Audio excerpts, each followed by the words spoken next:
Do you have any idea what it's like to live in North Korea? Let me give you a taste. You wake up early in the poor rural area you call home. It's midwinter, barely 20 degrees Fahrenheit outside, and your only source of heat, a tiny wood-burning stove, isn't nearly enough to keep you warm. You get breakfast and realize that you have one meal's worth of food that needs to last you for the next 3 days, when the rations are handed out. Thirsty, you gather ice from the local river to melt, because there's no infrastructure to provide running water here. You drink from and wash in the dirty water before spending all day tending a local farm. It's 12 to 16 hours of back-breaking labor, because the farming industry here hasn't been mechanized, so everything is done by hand or with animals. As you walk several miles home, because there's no public transport here, and you're too poor to own a bicycle, let alone a car, you find a dead rat in a ditch. You take it home to eat, because you're that hungry. As you're cooking, your front door bursts open and a group of soldiers swarm in. They ransack your home, help themselves to what little food you have, and leave. You feel lucky. Lucky? Yes. Because they have the unchallenged authority to sentence you to years of hard labor in a work camp at any moment, with even less food, more work, corporal punishment from the guards, and worse. You consider doing what you've done before, making a soup from grass and weeds, digging out the grain from animal manure, or even eating the manure itself just to quell your hunger. But you're too exhausted. So cold and starving, you try to sleep on top of a rotten straw mattress, knowing you'll wake up and do this all again, and again, and again, until there is no again. If this was your country, you'd want to leave, wouldn't you? But what if you couldn't? This is the stark reality that a staggering 60% of North Korea's poverty-stricken population face currently, as the entire country struggles with major food insecurity issues stemming from severe economic mismanagement. But why can't they leave? And if you were in their shoes, how would you? Well, stick with me as we take a good look at why it's so difficult to escape North Korea, and the only 9 escape routes available.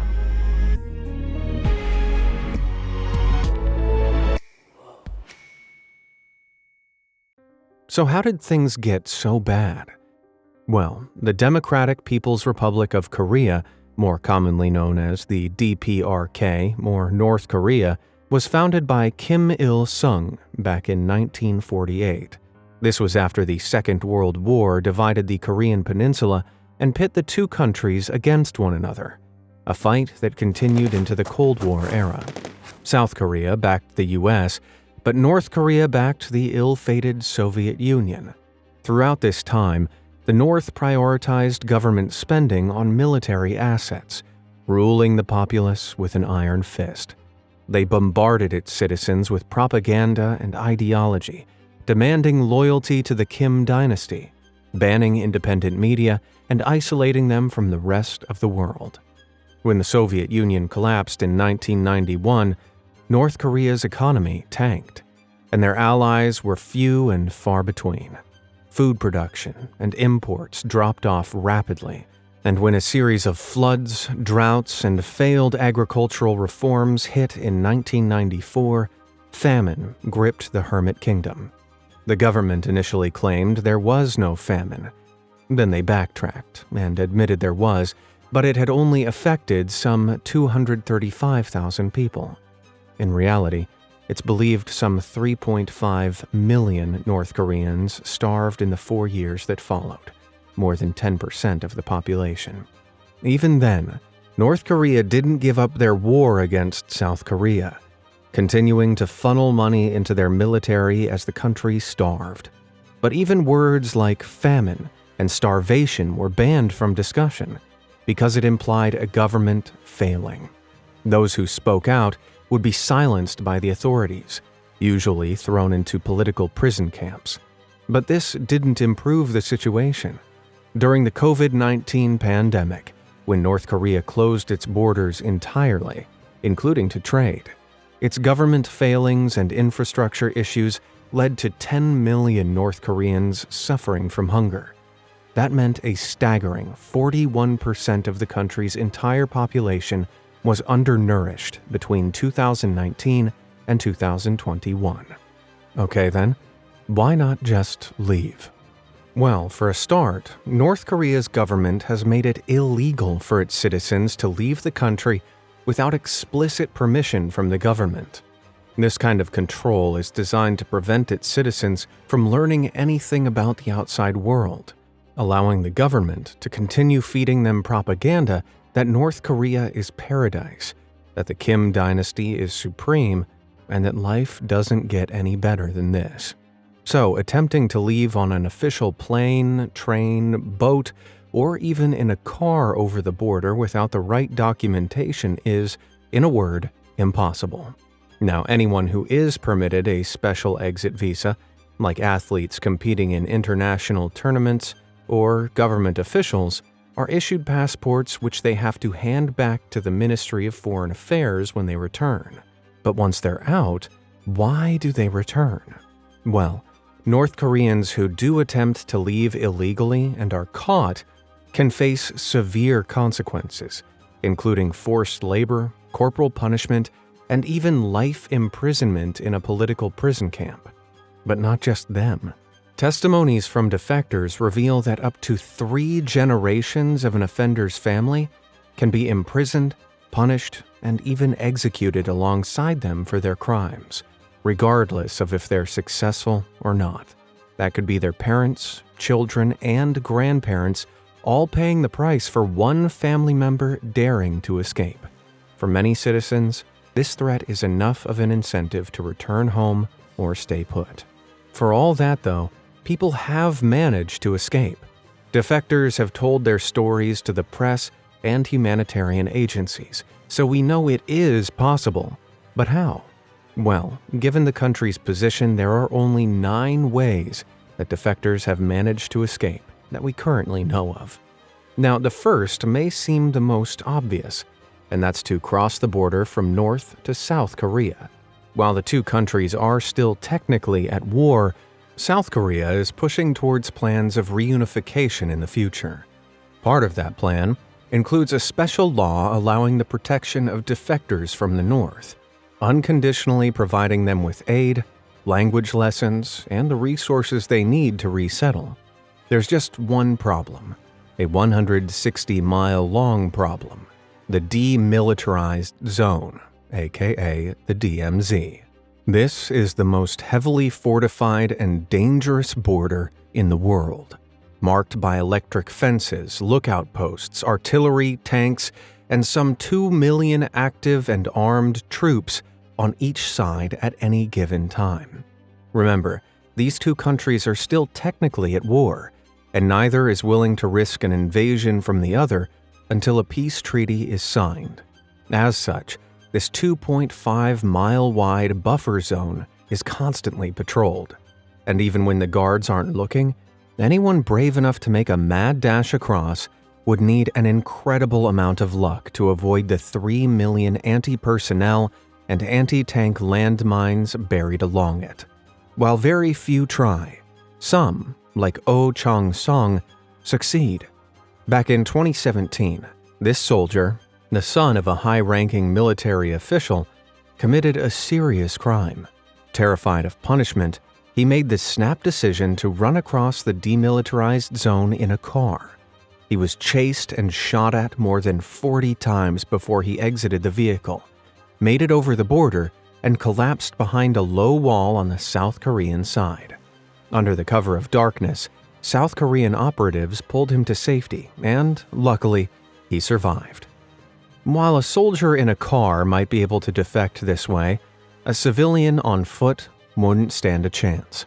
So crossing over the border is generally a no-go, which leads us to route number 2, going under the border. Back in the 1970s, 2 tiny tunnels, one 3 foot by 4 foot and another 7 by 7 feet, were discovered leading from North Korea into South Korea under the DMZ. They'd been booby-trapped, apparently designed to allow North Korean soldiers to pass through without being detected. However, in 1978, a defector revealed that there was a third tunnel, which came out just 27 miles from Seoul, the capital city of the South. And in 1990, a fourth was discovered too. The method of their construction is almost identical, indicating these were professionally dug tunnels originating from the North Korean side with intentions to use them for subterfuge, though they initially claimed it was part of a coal mine. It's believed that there are up to 20 more tunnels dug beneath the border, though where they are is anyone's guess. Have defectors used them to cross over, though? It's possible, seeing how defectors know about them. These tunnels are over a mile long and run through the bedrock, occasionally made of granite, up to 240 feet below ground. It would take a coordinated working team years to dig through that, which sounds tough, but not impossible. The known tunnels are now heavily guarded on both sides, but that's not to say secret tunnels haven't been discovered yet, and are being kept quiet so as not to endanger any defectors planning to use them. Currently, no successful defector has claimed to have survived passing through these tunnels. Yet. So that's going over and under the border. What about going around? That brings us to route number 3, the sea. With an east and a west coast, sailing over the Yellow Sea or the Sea of Japan to South Korea would be an easy option, right? Well, not exactly. For a start, many sections of the coastline are reinforced with electric fences. And remember, the majority of defectors are poor. They don't even have the money for an engine-powered boat, meaning paddle boats are often all that's available. Even so, setting out from the westernmost point of North Korea is still a 60-mile journey over the waves to the shores of South Korea. And even if you did somehow save the money to buy a boat and the ability to row it that far, North Korea's naval patrols are well aware of this route and actively prowl the waters hunting for escapees. Setting sail from somewhere further north to avoid the patrols is another option, but that would mean rowing some 200 miles to safety. And without any navigational or weather equipment, the seas can be a very dangerous and unpredictable place. Several boats have been caught in strong currents and pulled back to North Korea and China. Wait, China? Well, that's good, right? Surely that counts as an escape. Nope, not if you're North Korean.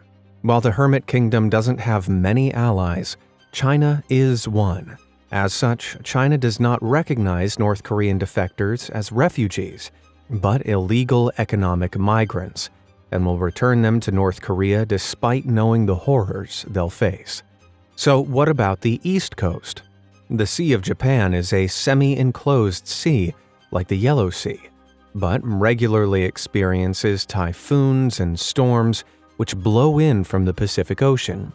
This makes it more unpredictable and dangerous, but on the bright side, being blown off course will send you over to Japan, a country that is sympathetic to the plight of North Korean citizens, and will facilitate travel for them to South Korea. But getting there is a struggle, being some 500 miles from the safest launch point.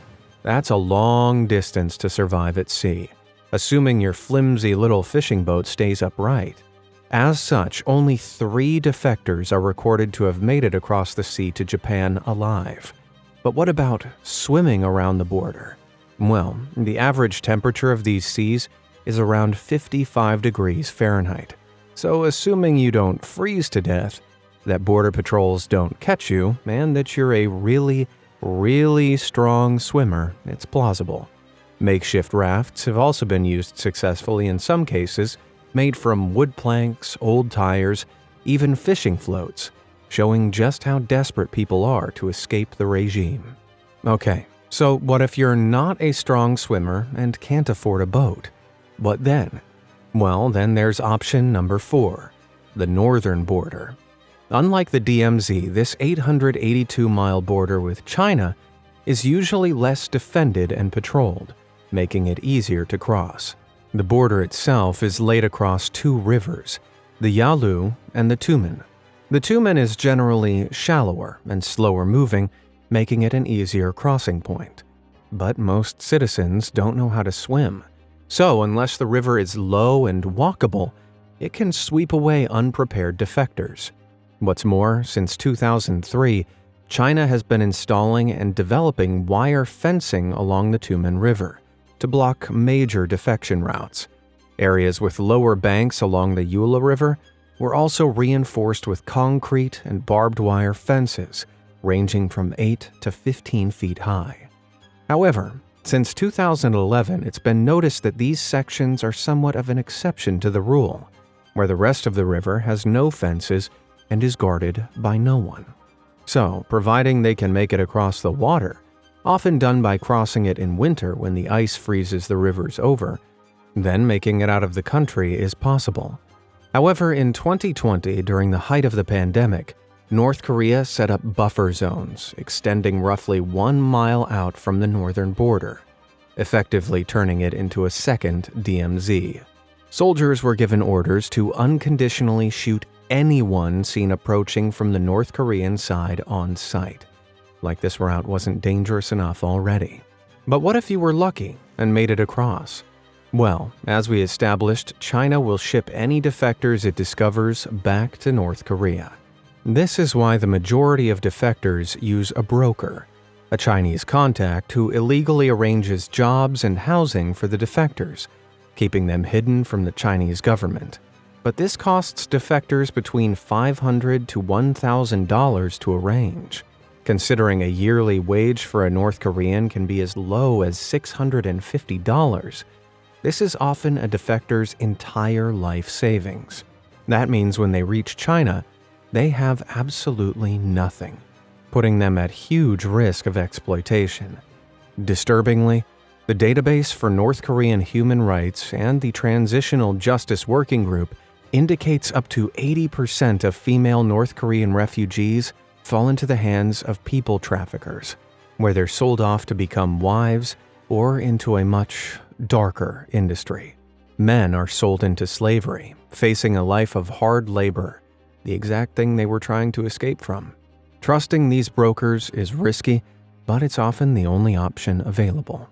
However, China isn't usually the intended final destination. Most defectors still want to travel to South Korea, so many will head to Beijing, where they can find the South Korean embassy. Foreign embassies like this act as sovereign ground, meaning any defectors within it are protected by South Korean law. If they're unable to reach Beijing, they can try to make it to South Korean consulates in Shenyang, Hong Kong, or Shanghai, as Jong Yol-ri did back in 2016. Ri used the fifth route of escape from the country, being part of the elite. Ri was a top student from a high-ranking family under the North Korean regime, and so was granted permission to leave by the North Korean government to take part in an academic competition in Hong Kong. But he escaped the surveillance team he and the rest of his school were escorted by and sought asylum at the consulate. He had to stay there for more than 2 months while Beijing's government processed his permission to leave and was eventually extradited to South Korea. But if he was part of the privileged elite, why leave? While North Korea offers a decent standard of living for those who work in the upper echelons of the government and military, it still clamps down on intellectual, religious, and political freedoms. Sure, you may have food on your table when the rest of the country is starving, but you're still living in constant fear that saying one wrong thing could land you in a political prison camp. As such, many well-off North Koreans have sought to defect in recent years, using their privileged ability to obtain permission to leave to head straight to the nearest embassy or consulate. For them, it almost sounds easy. However, China's police will often have the South Korean and other foreign embassies and consulates under close watch, ready to arrest anyone they suspect of being a defector. So trying to escape through China is dangerous. That means the next best option is to travel across China to a bordering country, and seek asylum in an embassy there. The only problem is China's huge, literally thousands of miles across in any given direction. How do you traverse all that without any official travel documentation or money? Which brings us to the sixth escape route, the Underground Railroad. It's not an actual railroad, but a secret network of activists that help North Koreans navigate their way across China. They do this by reaching out to them through brokers, and then by escorting them along secret routes south. They move them from safe house to safe house, arranging transport and communicating with locals and officials to avert any suspicion from the defectors' North Korean accents, all without a fee ever being expected. But their work doesn't stop at the border. Vietnam, Laos, and Myanmar, South Asia's Golden Triangle, are not sympathetic to the plight of North Korea's citizens, and are also under instruction to return defectors back to North Korea. Thailand, however, is sympathetic. So, to avoid detection at checkpoints along the borders of Laos and Myanmar, the railroad helps defectors through the dense jungles of the Golden Triangle to reach Thailand. Here, defectors hand themselves over to Thai police, and from there, they'll be deported to South Korea. In total, the journey can be as long as 3,000 miles, which is insane when you remember that the border separating the two countries is only 2.5 miles wide. The charitable heroes working for the Underground Railroad risk their lives so that others stand a chance of living theirs. And having helped more than 700 defectors get to the South, this means the organization has become a major target for North Korea's current leader, Kim Jong-un, and China. In 2001, there were barely 1,000 defector arrivals in Seoul. By 2007, with the help of the Underground Railroad, that number skyrocketed to nearly 2,500. It prompted China to crack down on them hard, with many missionaries going missing. By 2020, that number was barely 230. So, while using the railroad is possible, it's not as viable an option as it used to be. This leaves many defectors facing the seventh option, crossing into Mongolia. Like Thailand, Mongolia is also sympathetic to North Korean defectors and will deport them to South Korea. However, getting there is one of the most physically demanding routes imaginable, thanks to the Gobi Desert. This huge, barren region of cold desert spans northern China and southern Mongolia, with dunes that are, on average, 660 feet high, and extreme temperatures reaching as low as -4 degrees Fahrenheit by night. Surviving here is not easy, especially considering that poor defectors rarely have equipment, food supply, or warm clothing that's essential for staying alive in these conditions. And the trek from border to border is still some 770 miles at least. Still, 770 miles is a lot less than 3,000. However, tightened border control from China has seen fewer and fewer defectors successfully making it over the Gobi, so the route is more dangerous than ever. Now, while South Korea offers a lucrative resettlement scheme, it's not the only country that offers sanctuary, and that's the eighth way out, looking west. Foreign embassies in China provide sovereign-ruled ground, and most Western nations, like those in Europe, the UK, the US, and Canada, recognize North Koreans as refugees. In those respective embassies, they can apply for asylum. Alternatively, they can make the long trek across China into said countries, alert a border patrol agent, and ask for asylum. The only issue is that Europe, and the UK especially, don't have a great track record of approving asylum applications. The UK, for example, rejected 30 out of 40 applications made by North Korean defectors in 2013. That same year, Belgium rejected 99 out of the 126 claims it received, whereas the Netherlands and France rejected all of the 128 and 129 they received, respectively. This huge rejection rate rests on defectors not having a reasonable fear of being persecuted in South Korea. where these governments know they're entitled to settle. However, Canada is slightly more lenient and understanding of the discrimination often faced by North Koreans in South Korea, due to the language barriers and negative perceptions of their country. As of 2016, it's estimated some 970 defectors now live in Canada, and while the U.S. has legally admitted some 150 refugees, it's believed there are around 200 who have entered the country illegally after traveling to South America and crossing over the Mexican border.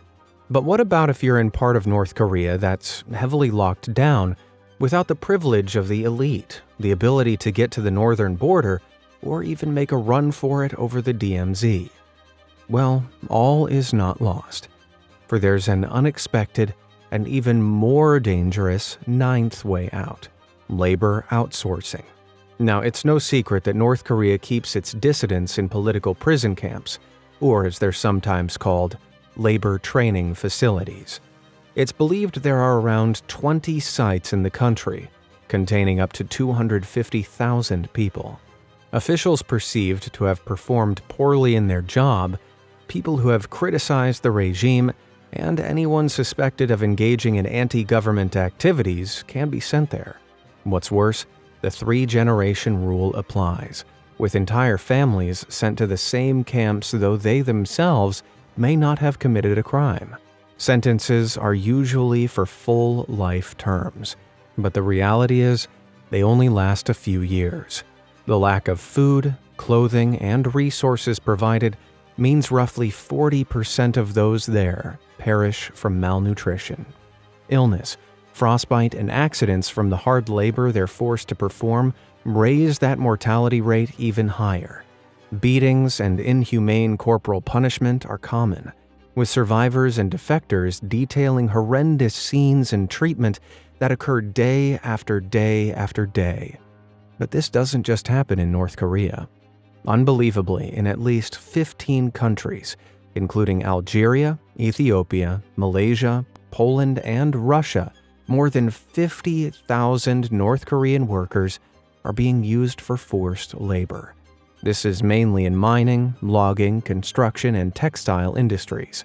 This injects some $2.3 billion straight into North Korea's pockets, while forcing the laborers to work up to 20 hours a day and paying them only $150 a month, which itself is often diverted back to the North Korean government. Workers are also only allowed 2 rest days per month, given insufficient food, and watched over by North Korean security details. But as horrific as it sounds, many North Koreans see this as a golden opportunity, not to provide for their family, but to escape. If they can slip past the watchful eyes of their guards, there's no landmines, no barbed wire fences, and no DMZ blocking their route to freedom. However, not just anyone gets to work here. Candidates are thoroughly vetted and selected based on their loyalty to the DPRK, their physical condition, and they must have a family with children who can be held as collateral. Yep, unless you can also find a way to smuggle them out of the country, they're basically hostages. This forces many people to choose between family and freedom. A barbaric choice, but sometimes a necessary one.